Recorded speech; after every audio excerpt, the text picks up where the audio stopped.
There was a woman in New York City, decades ago, who owed money she did not have. No job offer, no inheritance, no wealthy relative about to call. Just an empty bank account, and a bill sitting on her kitchen table with a due date circled in red. And instead of panicking, she closed her eyes, and she whispered 11 words.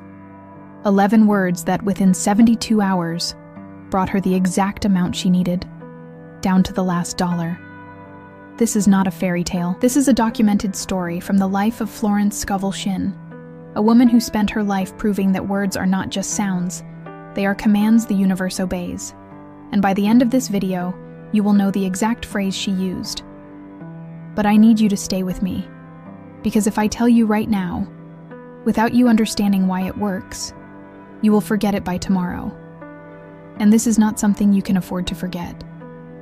Before we go further, I want to ask you for something small. Type the word "ready" in the comments right now, before you even finish this video. Not because I need proof you're watching, but because that single act, typing one word with intention, is the first small rehearsal of what you're about to learn. You are about to discover that words spoken, or even written, with belief behind them, begin to move things in your life that logic cannot explain. So type it. Ready. And let's begin. And if this channel, The Word Creates, has ever given you a moment of peace in the middle of financial fear, consider subscribing. Not for us, for the version of you that's about to need this information again at 2 a.m. when the fear comes back. Florence Scovel Shinn was not a preacher. She was not a guru sitting on a mountain. She was an illustrator, a working artist in early 20th century New York, a woman who had gone through her own share of financial ruin, disappointment, and starting over from nothing. And what she discovered, almost by accident, was strange enough that most people who heard it dismissed it immediately. She discovered that the exact words a person uses, not their thoughts, not their wishes, but the specific sentences spoken out loud, carry a kind of authority, that the subconscious mind does not respond to hope. It does not respond to worry. It responds to command. Think about that for a second. Not a wish, not a prayer whispered in desperation. A command. She began testing this in her own life, during a time when she had almost nothing.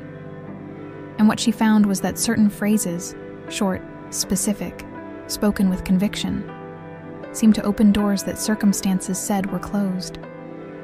Money would arrive from sources she never expected. A stranger would offer exactly the amount she needed. A forgotten debt would be settled by someone else entirely. She started writing these phrases down. She called them affirmations of prosperity, but they were not soft, vague, feel-good statements like the ones you see today on social media. They were sharp, specific, almost blunt. And there was one phrase in particular that she used more than any other. One she taught to people who came to her in genuine financial crisis. People who did not have time for spiritual theory. People who needed their rent paid by Friday. What was different about this phrase? It wasn't longer. It wasn't more poetic. It was built on a principle most people get backwards. Here's the first piece of the puzzle, and it will already change how you think about money. Florence taught that most people, when they are broke, pray from a place of lack. They say things like, "I hope I get the money. Please let this bill get paid. I need this to work out." And she said this is exactly why so many prayers for money go unanswered. Because the subconscious mind, the part of you that actually governs what shows up in your life, does not hear "I hope." It hears "I don't have." It hears the lack louder than the request. You are not asking for abundance. You are affirming your poverty, dressed up as a prayer. Florence's method was the opposite. She taught that you must speak, out loud, with your own voice, as though the supply already existed.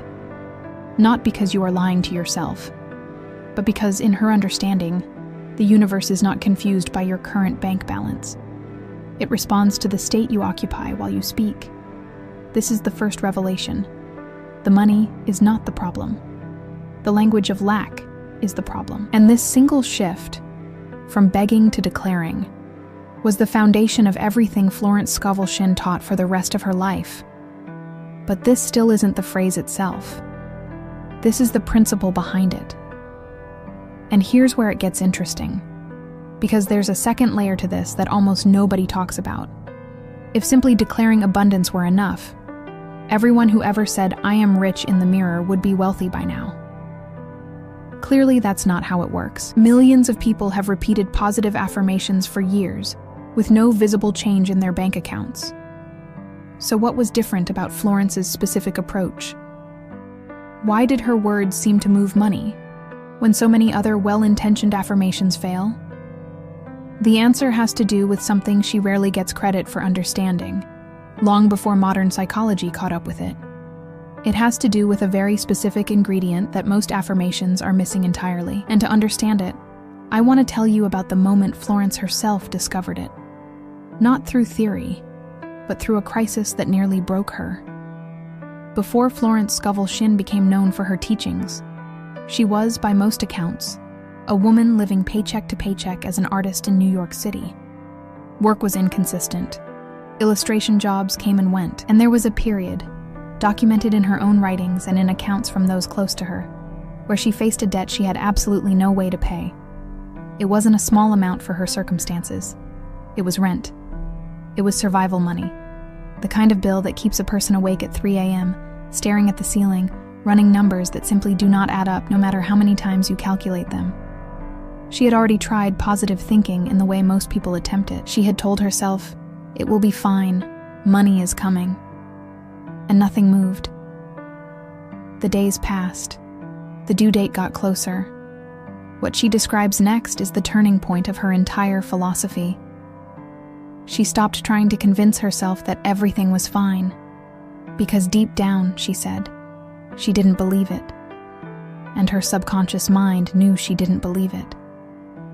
The words were hollow, and hollow words carry no power. Instead, she did something different. She stopped repeating vague, hope-based phrases, and she spoke a single, specific sentence. Not to the room, not to herself as reassurance, but as a direct address, as though speaking to an intelligence that could actually respond and act. She said it slowly. She said it as though it were already a fact, not a wish. And she said it with an emotional intensity that she had never allowed herself before.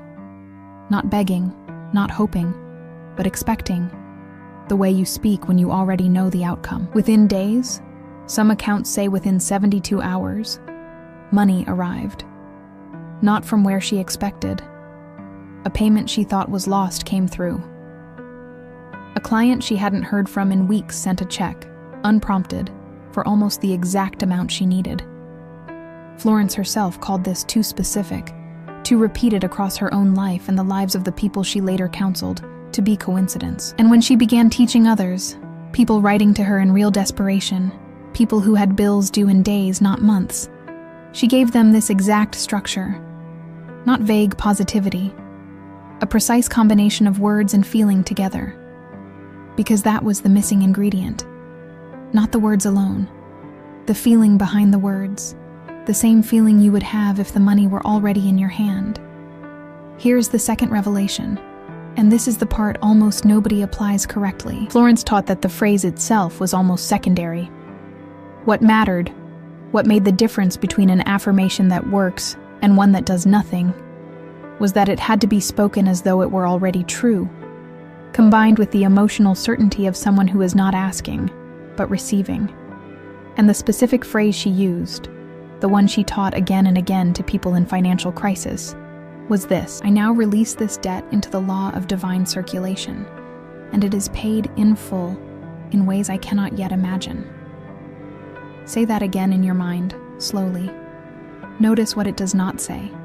It does not say, "Please help me pay this."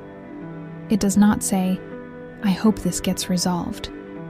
It states, as fact, that the debt is already handled, not by your own effort, but by an intelligence larger than your current circumstances, moving through channels you cannot yet see. Florence called this divine circulation, The idea that money is not a fixed, limited resource that only moves through jobs and paychecks, but an energy that can flow to you through completely unexpected doors, the moment you stop blocking it with fear and start declaring it with certainty. The phrase does three things at once. It releases the fear, because you are no longer holding the debt as a personal burden you must solve alone. It affirms the outcome, because it speaks of the bill as already paid, not as something you're waiting on. And it opens possibility, because it specifically says, in ways I cannot yet imagine, which frees your mind from trying to control how the money arrives. This last part matters more than people realize. Most people, when they pray for money, secretly demand it come from one specific source: a raise, a refund, a specific person paying them back. And when it doesn't come from that source, they conclude the whole thing failed. Florence's phrase removes that limitation entirely. It doesn't specify the source. It only specifies the outcome, paid, in full. And it hands the how over to something larger than the logical mind. So how do you actually use this today, if you have a bill sitting in front of you the same way Florence once did? First, find a quiet moment, even 5 minutes. Not while distracted, not while scrolling. Sit with the bill or with the number in your mind and acknowledge it honestly. Do not pretend it doesn't exist. Florence never taught denial. She taught transformation of the feeling around the debt. Second, speak the phrase out loud, not silently in your head. There is a difference between a thought and a spoken word. Say it slowly. I now release this debt into the law of divine circulation, and it is paid, in full, in ways I cannot yet imagine. Third, and this is the part most people skip. Pause after saying it, and try to feel, even for just a few seconds, what relief would actually feel like if it were already true. Not fantasy about spending the money, just the plain, physical feeling of the weight being lifted off your shoulders. That feeling is the actual ingredient. The words are the vehicle. The feeling is the fuel. Fourth, repeat this once or twice a day, but do not obsess over it. Florence warned against what she called anxious repetition. Saying the phrase 50 times out of fear that it won't work is the opposite of the calm certainty the phrase requires. Say it, feel it, and then release it. Go about your day as though it is already handled, because according to her teaching, it already is. And fifth, pay attention to what shows up in the days that follow, even if it seems unrelated. An unexpected message, an old contact reaching out, a small refund, a friend mentioning an opportunity in passing. Florence taught that divine circulation often arrives disguised as coincidence, and the moment you dismiss it as unrelated, you shut the door on it. What Florence Scovel Shinn discovered nearly a century ago was not a trick, and it was not luck. It was a shift in the relationship between fear and language. Most of us were taught to speak about money the way we speak about illness, cautiously, fearfully, as though naming the problem out loud might make it worse. Florence taught the opposite. She taught that the mouth is not just a tool for describing your circumstances. It is a tool for creating new ones. The bill on your table, the number in your account, the debt that keeps you up at night. None of it is the final word. Florence proved again and again in her own life, and in the lives of people who wrote to her in real desperation, that a single sentence, spoken with the right feeling, can move things that logic says are impossible. You do not need more money to start. You need one honest moment, one true sentence, and the willingness to feel the relief before the proof arrives. That is the order Florence taught. Feeling first, evidence second. If this phrase means something to you, if there is a bill, a debt, a number that has been weighing on you, say it once, right now, before you close this video. Not for me, for yourself. And then, in the comments, write the words, "It is paid." Not to prove anything to anyone watching, but because there is something in writing it publicly, in committing to it with witnesses, that Florence herself believed strengthened the declaration. If this video helped you breathe a little easier today, subscribe to The Word Creates. We publish these teachings regularly. The real ones. The ones drawn from people who lived through exactly what you're living through now, and found a way out that had nothing to do with luck. But this phrase is only one piece of what Florence Scovel Shinn taught. There is another teaching of hers, one she considered even more powerful than this one, about a specific word she said could dissolve fear itself within seconds, the moment it's spoken with true understanding. If you want to know what that word is, and why she believed it worked faster than any affirmation she ever taught, the video is right here, waiting for you. Go watch it now, because the next door might be the one that changes everything.